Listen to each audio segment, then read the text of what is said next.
قال لك انتوا القبائل حقنا السعودية. يا عم سرف حالك بس يا عم، يمين بالله يا شيخ، انتوا ما عدم السعودية القبيلة دي اسري لك في حالك يا شيخ. قال لك قبائل يمين بالله نقشبندي وكاشغري وقشقري وشقندبار هذول ارجل منكم.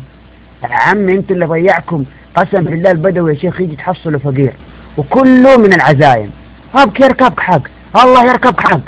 قلت له يا شيخ لسه اسمع الشيك يركبك حق، واذا لا تاكل من اللسان، اذا كذا الطلي جاء فوق السفرة ومسكت اللسان يعني الاكل ما عجبك، واذا دخلت على الضيف وهو ياكل يعني يركبك حق ثاني. ينعل البدع والخرافات يا شيخ.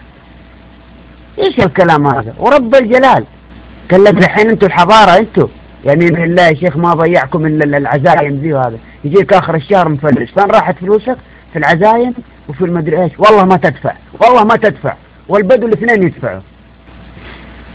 لا يا اخي بس قسم بالله يقهر لما تشوف مثلا معيشة يا اخي يقول لي لا تاكل من اللسان. طب يا اخي ايش خلى امك تحطه مدلدل كذا فوق التبسي؟ ايش خلى امك تحطه؟ قال لك ما تاكل من اللسان ولا ما تاكل من العيون ولا. طب يا اخي شيل اخته من بدري عشان ما اكله.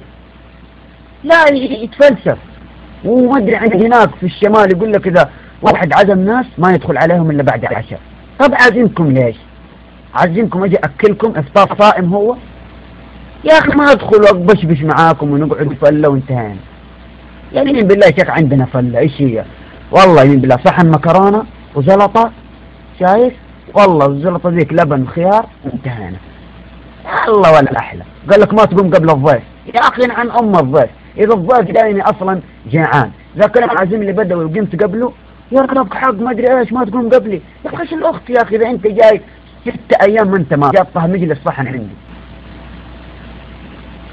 البلاء يا اخي، قهروني يا اخي. والمشكله بالنهايه